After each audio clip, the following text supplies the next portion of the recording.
Good morning. Welcome to the City of Healing, where the city resides within. This is your sister, Senator Angela. Wanted to come forth this early, it's early afternoon, Saturday, cloudy, breezy. It's about 50 degrees, sweater weather, indeed.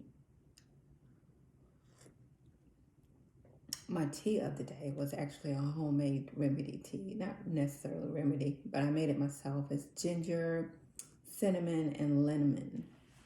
So, wanted to come forth, talk about this tea some, as well as, there's many topics to talk on today. Many things I can talk about, but I was like, while I was making this tea, one thing to talk about and discuss that's more probably prevalent than any of us can really comprehend is this dis-ease process called SIBO, or small intestinal bacteria overgrowth. And what we need to understand about that is that it's also good and bad bacteria. So that's why I emphasized the importance before about probiotics and probiotic foods. You really have to know your body. You really have to be working with a practitioner or your doctor about consuming probiotics, because too much can be bad. And SIBO, I believe, my guess, my educated guess, my intuitive guess is that it is the mimic of a lot of autoimmune disease processes that are going on today, such as asthma, such as fibromyalgia, such as different allergies, etc., etc. You name the disease process, the autoimmune process, and it may have something to do with the gut. Our ancestors knew about that. Imhotep, Hippocrates, that disease start in the gut.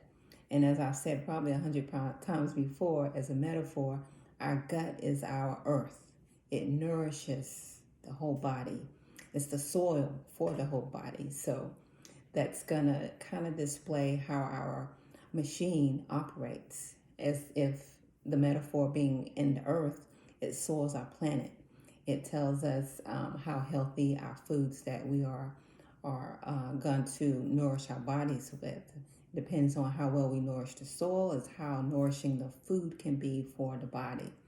So it's important to understand small intestinal bacterial overgrowth, mimicking different disease processes, and what we can do about it and identify with it. And some people, and they've been given things to mimic symptoms such as belching, such as allergies, such as a lot of flatulence or gas, or what some people call it farts. But anyway, certain types of symptoms like that could be symptoms of SIBO, small intestinal bacteria overgrowth. And so in functional medicine, even though I'm not in functional medicine yet, it's something I like to be into. In functional medicine, we don't guess about anything, even though I intuitively do that for myself. But in functional medicine, they don't guess about anything. They do tests, not only in your blood, in your saliva, in your hair. Breath tests can diagnose SIBO. They do basically a substance test for SIBO, and in some instances they give lactulose after the probably a couple hours difference in breath tests to diagnose if you have SIBO. And if you do, there are certain things they do. They give you an antibiotic. In functional medicine, or your naturopath may prescribe an herb that can help get rid of that SIBO. Some people opt for the quick method of antibiotics, but you have to be careful about that because it can wipe you out. But knowing also, as I mentioned before, that herbs that knock out the good bacteria can knock out, they don't differentiate, say, hey, we're just going to get the bad guys. They get the good guys too. So you have to be careful with herbal microbial medicines as well.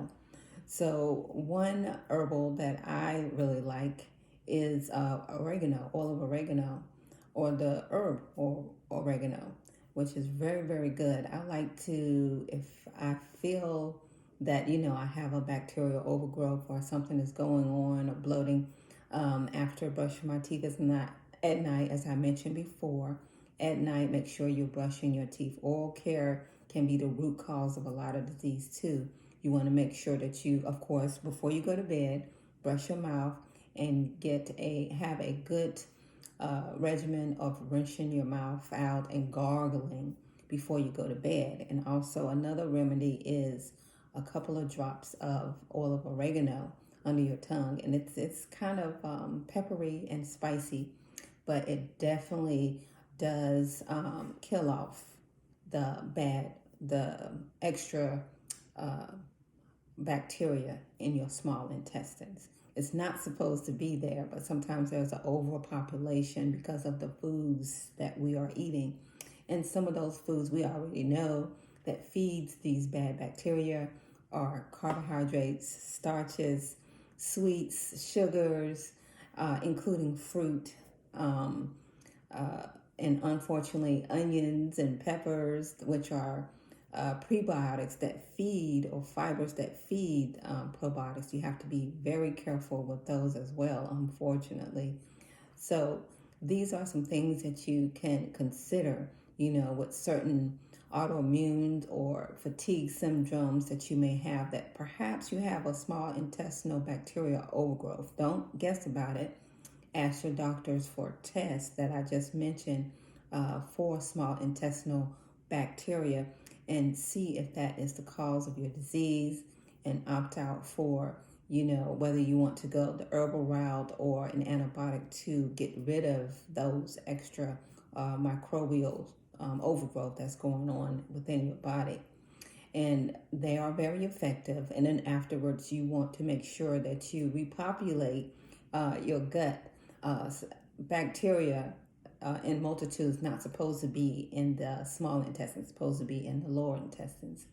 But anyway, or your colon, you want to feed it with good probiotics again, but you want to be very cautious about that as well.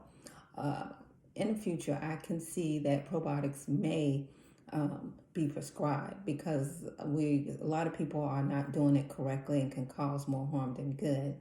But anyway, spore generating probiotics are best. If you haven't heard of that, you can Google.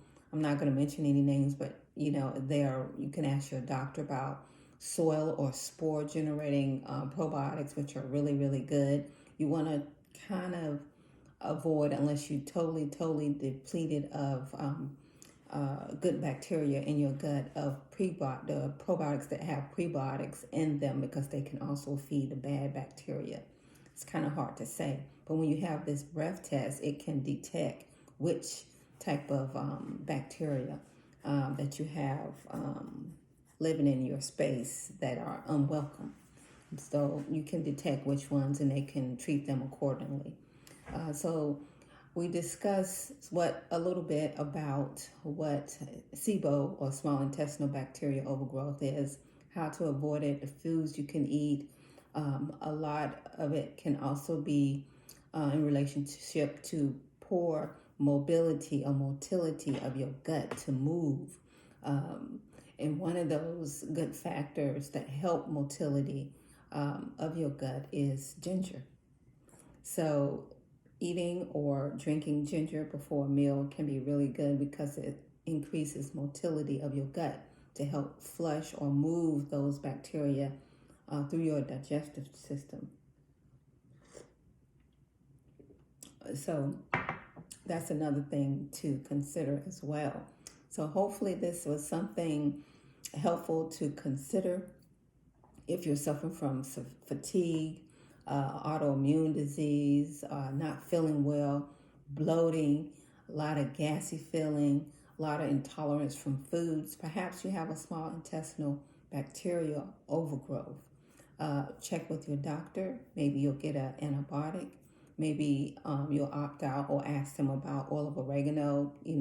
If you have any bleeding tendencies or any other medications, it could be contraindicated. So that's something to consider as well.